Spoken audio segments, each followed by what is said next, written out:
চিল্লা বলেন আল্লাহু আকবার। পারি নাই মুসলমানেরা যে আল্লাহু আকবার।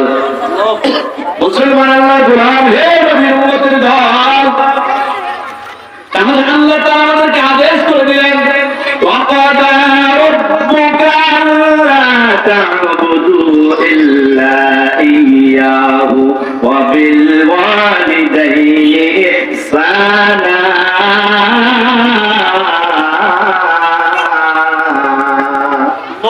আল্লাহ রাব্বুল আলামিন আমাদেরকে আদেশ করে দিলেন, অবশ্যই তোমাদেরকে আদেশ করে দিলাম তোমরা কেবলমাত্র আমি আল্লাহর গোলামি করবা, আমি আল্লাহর ইবাদত করবা, আর কারোর ইবাদত করবো না। কারোর ইবাদত করা যাবে না।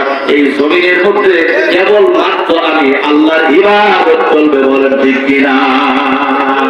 আল্লাহ রাব্বুল আলামিন 2 নম্বর আদেশ দিয়ে দিলেন, আমি আল্লাহর গুণগান করবা, আমি আল্লাহর দাসত্ব করবা। এরপর তোমার মা বাবার খেদমত করবা। কি করতে হবে?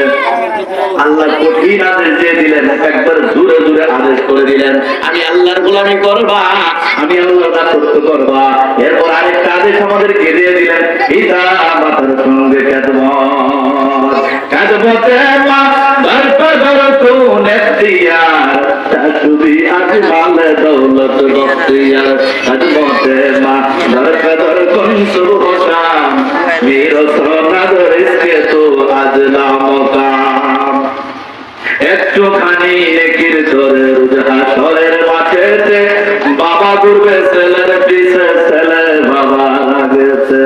আহা কেমন কঠিন দিনেতে নামাজ তোমায় ভুলবে না, ঠিক মতো পড়িলে নামাজ জান্নাত তোমার ঠিকানা। আমার প্রাণের ভাই বোনেরা জলদি করে উঠে যাও, তাড়াতাড়ি ওযু করে নামাজ পড়তে লেগে যাও।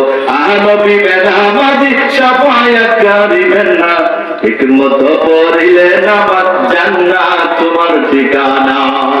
পশু পাখি কীট পতঙ্গ কেউ ঘুমিয়ে রইল না, মানুষ হয়ে ঘুমিয়ে থাকা ঠিক সমুদ্র হবে না। এমন কঠিন দিনেতে আল্লাহ কিন্তু ছাড়বে না, ঠিক মতো পড়িলে নামাজ জান্নাত তোমার ঠিকানা।